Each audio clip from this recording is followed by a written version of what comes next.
Scene 53. Interior. Lamech's chamber. Night. Moonlight streams through an opening in the ceiling. Like a spotlight, it illuminates a round platform. A choir softly hums beyond veiled drapes surrounding the bed. Lamech lies in a cold chill. Cross-legged meditators extend their arms. Other healers wave crystals, magnets, smoking baskets, and chant.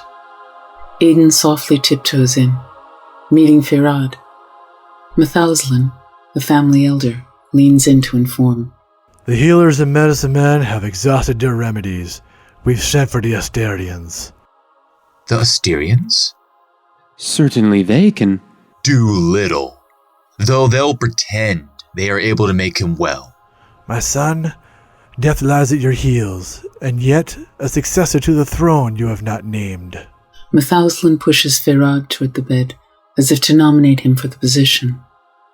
Lamech barely lifts his head. He who brings me a cure, I will name as my successor. Shh. You are weary, my son. Bell ringers start their soothing song, but Atiana stops them when she enters. Atiana walks over to Lamech and notices his ring. Ornamented with a glow beaky, it lies on the table next to him. She picks it up and places it back on his finger. As if the seal of a scroll has been broken, the rings of protection are losing their power in this place, just like we Asterians are. Aedon uneasily stirs. Quick flashback.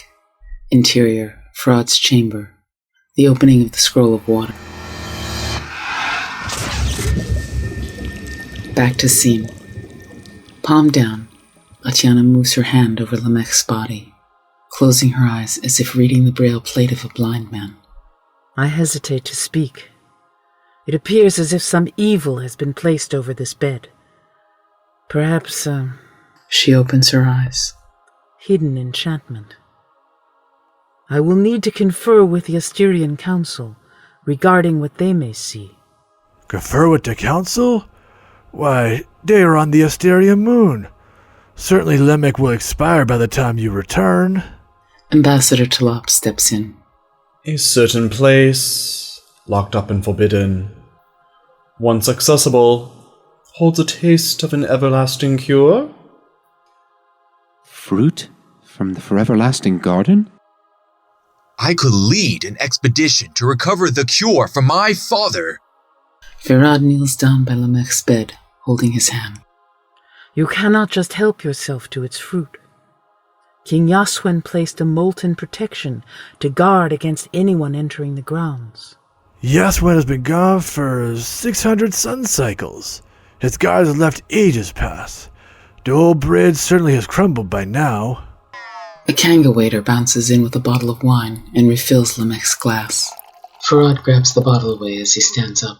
Closely he examines it, turning it around so that the label, Gilgamesh Vineyard, is revealed. Have these bottles been analyzed? He's drunk Gilgamesh wine for decades. And Gilgamesh no longer lives in the vineyard. Talop snatches the bottle away, sniffs it, and doles out orders.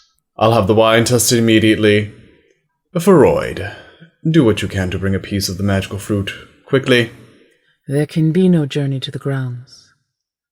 The place is a spiritual mystery. He who attempts to enter, if not pure in heart, will desire the fruit because it extends life. Once he has stolen it for himself, he will be consumed.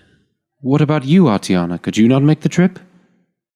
Before an Asterian can act, she must clearly see all the possible future outcomes. Disturbing is the fact that this event is like a closed curtain, blocking the view to an important battle. Atiana turns and quickly departs. Perhaps this is one of those times we should pay little attention to the babbling of an Asterian. Aedon turns away as he hears a whisper in his head that only he can hear.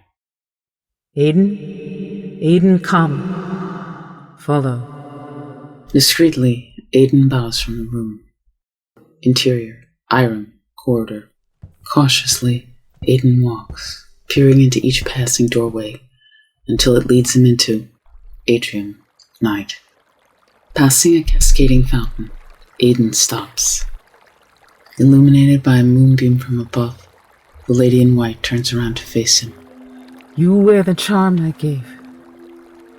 Do you hold true to its oath? You are one of the few whom I feel that I can rely upon. I will do whatever I can to help. You know this. While Lemech lies close to death, Faeraud lurches in the shadows, waiting to take his place. A replacement the Asterian Council will never approve. My lady, why are you telling? I mention this only to you, and in confidence, because of your friendship with him. Aedon glances down at the fountain's water. Its reflection stares back. A friend to him you should be, but do not allow fellowships to cloud your judgment. Aedon nods, looking back to her. It's not just poison that has caused Lemech to become sick. Remembering his fault of opening the scroll, No one else can know about the enchantments. again Aedon is ready to confess. Something I need to tell. But the removal of an aura of protection from around him, a force that only an enchantment might weaken. His ring. Was that his protection? Lemech's chamber, night, flashback. Oceana picks up the ring and places it on Lemech's finger. She turns her back. Faeraud slips it off Lemech's hand again. Atrium, night, back to present day. Slowly pacing, Oceana continues. We have doled out protection to many people, but those same people, giving in to temptation, have set their jewels aside. The protection is weakening everywhere, even from around our moons. I believe someone has discovered how to tap into the power, and they are using it to erode away, to uproot the future, for all of us. What am I to do? For if Faeraud takes on an expedition seeking the forever-lasting fruit, he will stop at nothing. I've seen him on quests before. Do you believe that he will bring this produce back and give it to Lemech?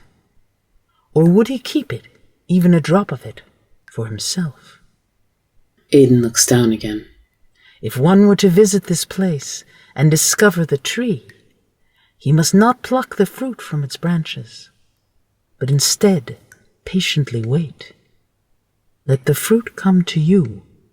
Then you are asking of me that I go.